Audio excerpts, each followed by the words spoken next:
Hi, everyone. Welcome to part 2 of Addressing Digital Equity and Teacher Preparation. This webinar is hosted by ISTE's Digital Equity Network in partnership with the ISTE Teacher Educator Network. I'm Nicole Howard. I'm an assistant professor at the University of Redlands. I'm also the outgoing co-chair for ISTE's Digital Equity Network. Today we have our returning panelists, Bettina Shea and Sarah Thomas. Our new panelists, I want to say Rachel just because I want to put a spin on her name, but it's Rachel Dene Poth. Did I say that correctly? I hope so. And we're happy to have her join us today as our new panelist. And a little later, we'll probably have pop in Jamie Gravel and Desiree Alexander. So if you're live tweeting, we'd like to remind you to tag at DigEquityPLN. Please also make sure to use the hashtags ISTDEPLN and ISTE10. And then as each of our panelists respond to questions that we'll ask them to introduce themselves and let everyone know where they're from and their affiliation with ISTE. So I'd like to go ahead and jump in and just start right away with our first two-part question, which is, how do each of you define digital equity? And then, or how do you enact digital equity practices in your own roles? Oh, Jamie Gravel just joined us, so she's here too. Jamie, hi Jamie, how are you? I just did our introduction. Hi, sorry. No worries. And so as each person responds to our first question, you can just introduce yourself. So I'll repeat the first question just so you have it. It's how do you define digital equity and how do you enact digital equity practices? Anyone want to jump in? I'll go. Since I'm new, right? So I'm Rochelle. I am president of the Teacher Education Network, and I teach foreign languages and STEAM outside of Pittsburgh. I've been teaching 22 years, and I've been using technology in my classroom for, probably a good 8 years or so. When I started to use it, not all of our students had access to the devices, and so we would often go to the computer lab or the library, so they had devices. For a long time, I really didn't know the difference between digital equity and digital equality and what they meant. And I found out, at least my understanding now, is equity, it's not just about making sure that everybody has the same thing. It's about knowing what each person needs and what their access might be. So I have students who have devices that they use in school. And when they go home, they have the same devices, but they may not have access to Wi-Fi that works when they're at home, when they're outside of the school. And so for me, knowing what the students have access to in terms of resources, or if I give them an assignment or a project to work on because I want to engage them in the content, if they leave the school and they can't access that, then that is putting them at a disadvantage as well. So part of what I've started to do over the last probably 3 or 4 years is finding out from the very beginning of the year by asking the students and also their parents and using a form or a survey to find out, what type of internet connection they have, if any, the types of devices, if the students can use the devices at home or if they can't, just to make sure that I know what's available, and doing so in a way that it opens the conversation between me and them. And it's something that I can help them with, on the side if need be, or I can work around it as I need to. So I can build off some of what Rochelle said. My name is Bettina Shea. I'm an associate professor in teacher ed at Cal State Long Beach. And for those of you that have watched these ISTE Digital Equity PLNs, I've been kind of in this conversation around digital equity. And my definition has really stayed fairly similar, right? Around making sure that all students have quality opportunities to engage with digital tools and to develop digital literacy skills. But my angle as a teacher educator who works on the university side is really making sure that teacher candidates and teachers themselves get access to opportunities to engage with digital tools and to think critically about what Rochelle was just talking about. Who of their students gets access to both the tools and the skills that will help them to be successful in the 21st century world? And then also, how do they help develop and manage some of the issues around digital equity? And so part of enacting that in a teacher education space is really getting my teacher candidates to think beyond kind of this simplistic digital divide, right? Like that, students have access to technology or they don't, or they have access to computers or they don't. Like sometimes we get so focused on the devices and the equality that she was mentioning that we forget about how we really address issues of equity in both technology and outside of technology when we're dealing with students that have kind of differing levels, not only of access to the devices, but also access to quality instruction and purposeful instruction using technology.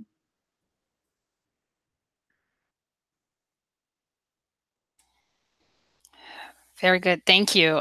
Jamie, anything to add before we jump on to our next question? Your thoughts about enacting? Mm-hmm. Yeah, I was going to say that I think one of the, building off of what Bettina said, that, so hi everyone, I'm a doctoral candidate at UCLA. My research is around how teachers come to understand digital equity and how they understand the purposes of digital tools in school when their goals are explicitly related to social justice. And I was late because I was doing field support for teacher candidates, and LAUSD does not allow Google Hangouts apparently this year. So my definition of digital equity is really tied to this issue, like Bettina said, of not just a digital divide, but a digital use divide. And so how are we utilizing tools in specific ways with kids depending on what their context is? And I think that we see this, an easy example is how many maker spaces do you see in most urban school districts? And the idea that some kids get access to make digital tools and some kids get access to consume digital media rather than creating their own media. I think in school, they're definitely doing it outside of school and they're doing amazing things. But what we associate with school and give credence to in school, I think vastly differs depending on the context kids are living in and who the children are. And I think that there is a big part of that related to race and racism and economic opportunity.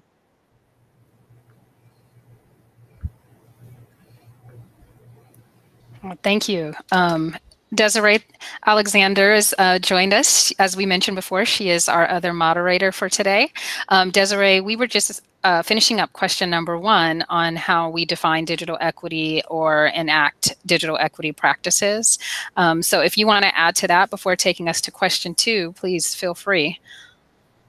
Well, I define digital equity as, of course, kind of the same but different from equality, where digital equity is giving people or giving schools or giving students actually what they need versus giving everyone the same thing.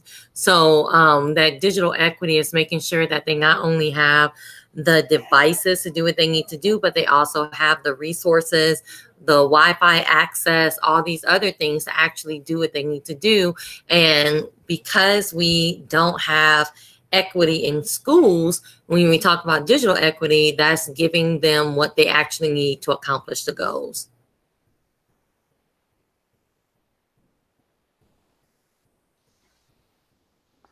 All right. So I'm going to go ahead and take us to question 2, if you guys don't mind. Are you ready? You ready for this one?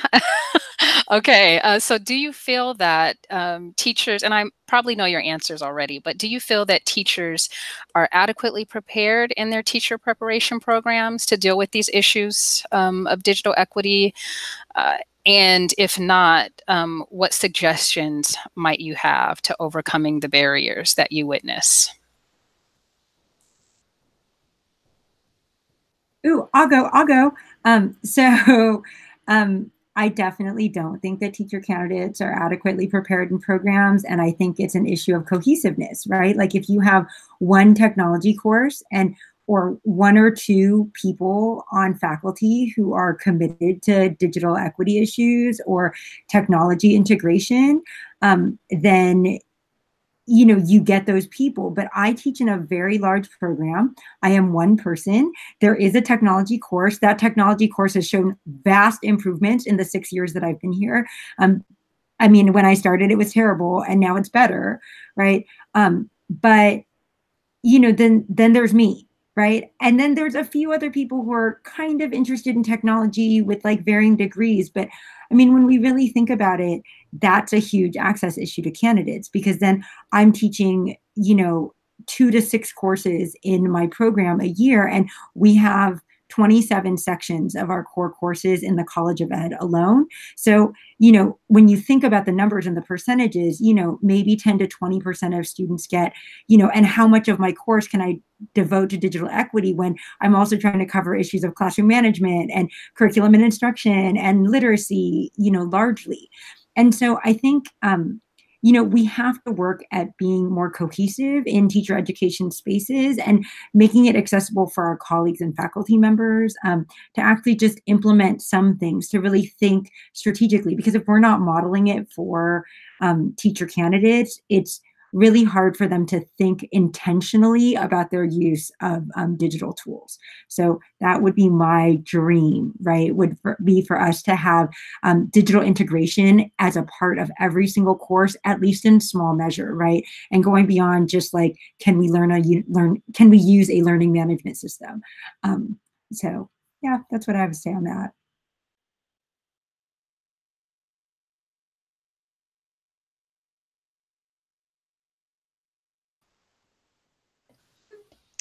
Any other thoughts to add?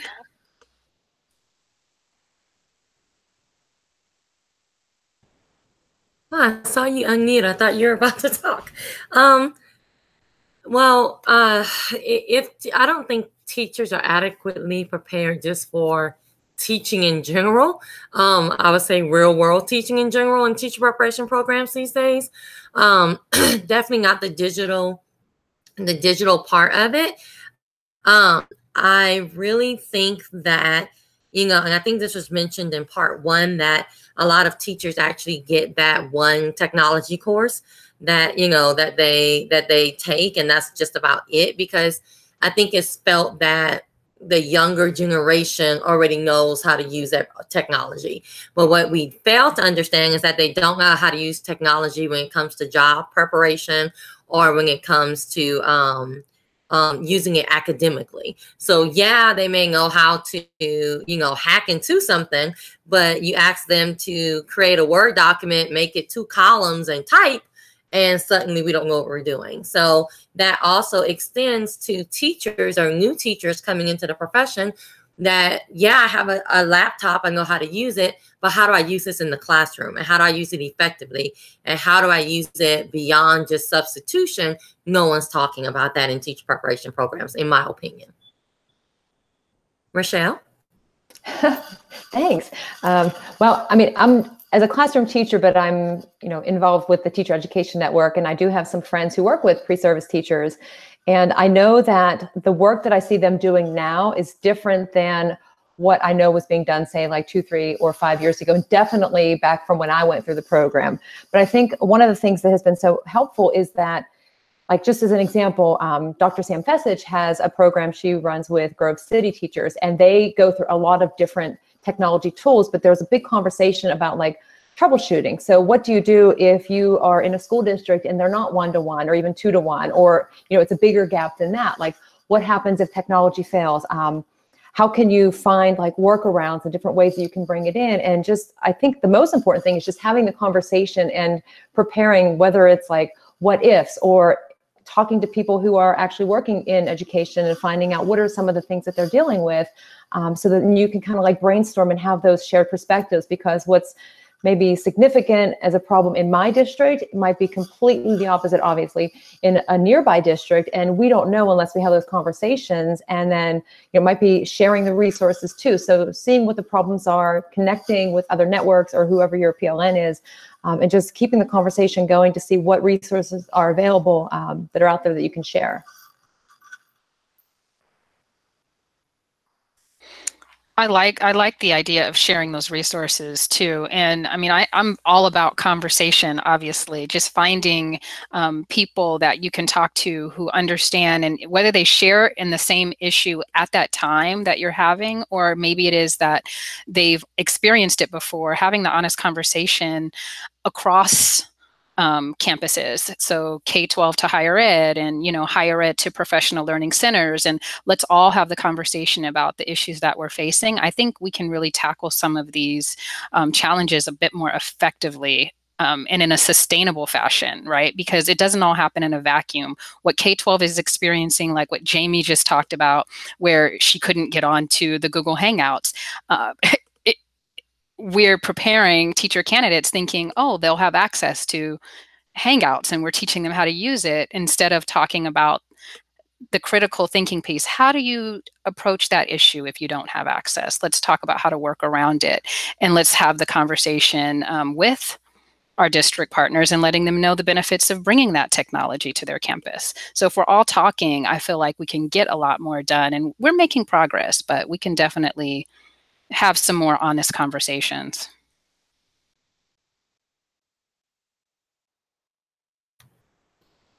Nicole, I think your answer is a perfect segue into question number 3. And our question number 3 is, what can we do to actually make sure that equity and justice are at the center of how we make sense of the purpose and practices of technology in teacher preparation? So what can we do to make sure that equity and justice are actually at the center of why we use technology? How can we make sure that that's at the center of teacher preparation? Oh, I could pick back up if you want. So I think in addition to the honest conversations would be the difficult conversations. And Jamie alluded to this, or actually she spoke very directly to it earlier, that we have to be open to having some of those very difficult conversations about what certain students do and don't have access to, what they are and are not experiencing when it comes to the use of digital tools on their campuses. And we can bring that into teacher preparation and be real about it, that there are some students who don't have access because ... and then problem solving together. I think that that is how we can make our practices more purposeful, is really talking about the situation honestly, but being very specific about what the issue is and not being afraid to dig deeper. And I know Jamie has more to say about this, but I won't put her on the spot. Jamie. I was thinking about some specific examples from where the course I taught in this past spring, with a group of students who are in an urban teacher residency program, are explicitly focused on justice and education. The question of how does technology come in and align with or intersect and access to digital tools or use of digital tools, that question had never been asked of them before they walked into the class. Tech was just a neutral tool to them. And we know that technology is not neutral. It's created by corporations. It is enacted by humans. So there's lots of biases and experiences that come into this. And so I try to build in for my teacher candidates a way to connect personally with technology. Like, what's your digital autobiography? How do you remember technology in school? And how do you think about technology in your personal life? And how does that come into what you do in your classroom? And I think connecting to identity, especially in a program like an urban teacher residency program, where the candidates are in the classroom every day, almost all day, co-teaching the whole year long, they're really seeing the reality. And then this helps them bring it back to, but what is my belief about learning, right? So I see these things, they're hard. There's lots of logistics to this, and we'll get to those logistics and we make sure they're an important part of the conversation.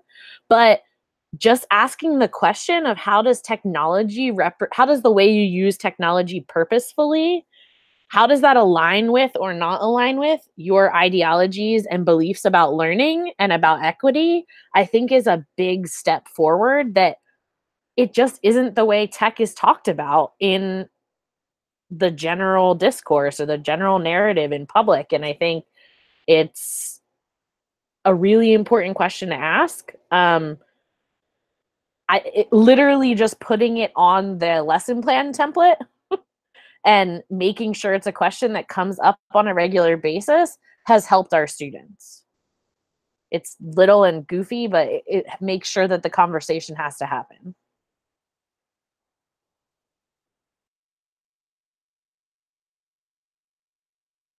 Hey, anyone else for this question? Because I have a smashing question that everybody's going to want to get in on to wrap this up. So any other thoughts on this question? Okay, I think everybody. I have a thought. It's not an answer.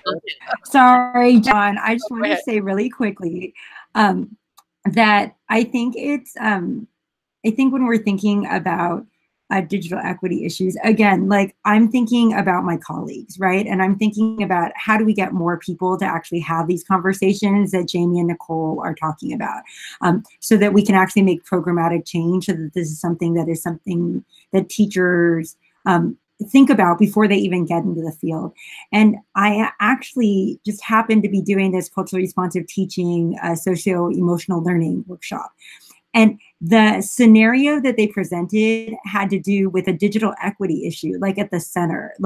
And it's interesting because we're all going to have a conversation about it later this week. But in teacher educator spaces, the scenario that was presented was about the student who was assigned this assignment over the break, right? Like over spring break or winter break. And they had to do current affairs, and they had to have the things typed, and then they had to bring it back, and they didn't have access to a computer for a variety of personal reasons.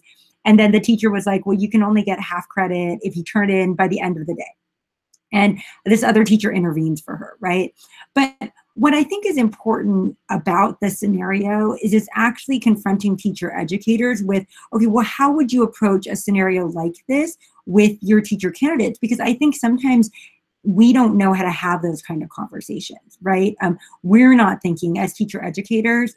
I mean, we think about it in terms of our practice as teachers, but we're not thinking about it as teacher educators in terms of our practice with teacher candidates. And I think that that's something that's really important, because I think equity and justice, it goes multiple ways, right? Like we have to be thinking about it as teacher educators in order for candidates to be thinking about it with their students. And so I think if we're thinking about equity and justice at the center of our digital practices, then that can help us to model and make explicit for our teachers that we're preparing and working with to actually do the same. I just want to keep doing this every time y'all speak. Just yes, I love it.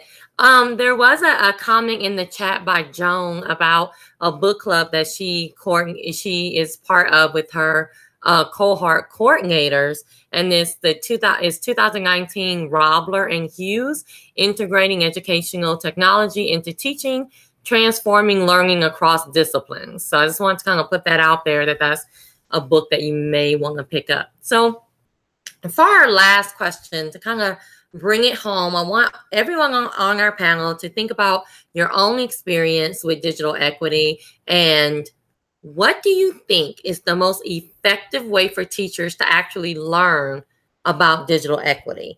Would it be during their teacher preparation program, from book studies, hands-on experience? What is the best way for our new educators to actually, our older educators, to actually learn about digital equity?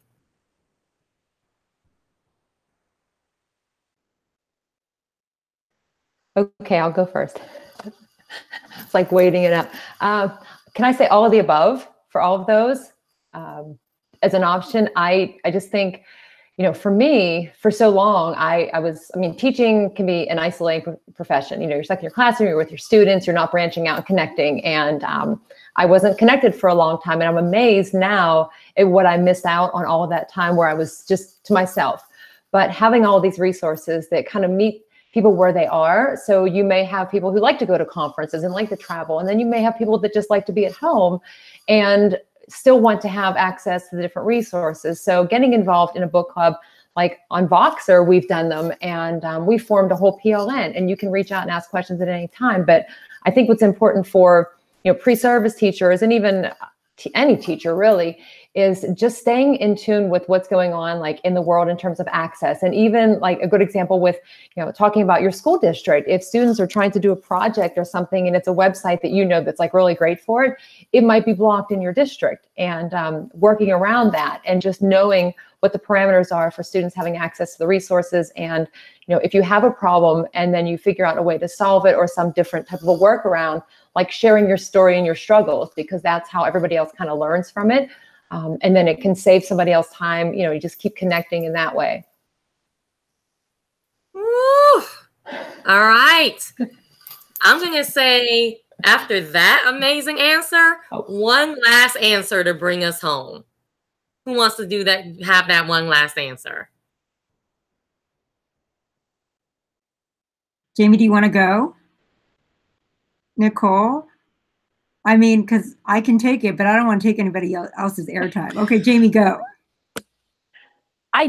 Something that I think is really powerful is to think about practices we want to engage teachers in across time. So what are the core things that you want teachers to be able to do? Meaning, like, if your idea is about reflection, or just thinking about it not just as like, this is how we do it in teacher ed, but this is a practice we can continue to do throughout. So if it's connecting to communities, like Rochelle said, right, then giving lots of options for connecting to communities. For me, it's interpreting tools, right? So you could have there's going to be 19 apps that I don't know about, right? But I want students that I get to work with and adult and teachers that I get to work with to have kind of this process where they look at something and they have some questions, some critical questions they can ask themselves about whether they want to use that tool or not, and for what purpose. Like, why are you using that tool? Not just because it's cool. So I think that's the way I'm trying to approach it, rather than one specific way. That's great. I love it. I'm just going to jump in really quickly. I know Sarah is getting ready to wrap us up here, but James asked, do we think that tech is a good gateway to challenging assumptions and biases while motivating differentiation and changing the perceptions of the value of homework? And I think that's a really good question, because we talk about the homework gap, and we connect that with digital equity, and that is a concern. And so I'm just wondering if anyone has any quick thoughts on that topic.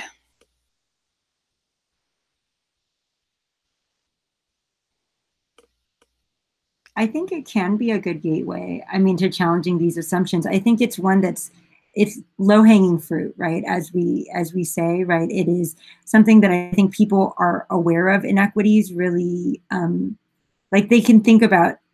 In one way, it's the affordance of the simplicity of the digital divide is that we are actually thinking about access, and we actually know that some people have access to different types of equipment than other students do, and access to internet or whatever. So I think that it's a beginning gateway to kind of open up these larger equity questions around kind of homework and what independent practice actually looks like in homes, to get people thinking about that. So yeah. Thanks, James, for that question. That's a great question. Yes, thank you so much to James and to everyone who is tuning in with us. So thank y'all for joining us again today. So this is our time. Time is up. So thank you to our moderators and our panelists today. And a huge thanks to ISTE Teacher Educator Network for partnering with us as well. Please keep watching the ISTE community and on Twitter with the handle @DigEquityPLN for the upcoming webinar and podcast series on STEM Ed Equity, moderated by Nicole Howard and Patricia Brown. Also, you want to be sure to join the ISTE 10 chat that's going on tonight. So definitely look for that hashtag ISTE TEN. All right, and definitely support that. Michelle, can I kick it over to you? Do you want to say a little bit about that today, so that our viewers can know what the topic is and the guest? Yeah, tonight we have Dennis McElroy and some of his pre-service teachers from Graceland University. So they're going to be talking about how to connect, teaching and technology. And it's always a great chat, goes by really quickly. So it's going to be a great opportunity to get the students as pre-service teachers involved as well in, Twitter and connecting. So if anybody can join in, we'd love to have you. All right, awesome. So definitely check that out. We want to give a special thanks to ISTE for supporting this work. We'd like to remind everyone that the ISTE board elections officially open on November 5th, so remember to vote. You can learn about those nominated this year to the ballot at iste.org/about/elections/elections-ballot-view. So we will drop that link for you. Don't worry if you forgot it. We will drop it in the YouTube live chat if we're able to, or tweet it out using the hashtags. So thank you all again for joining us, and we'll see you all next time.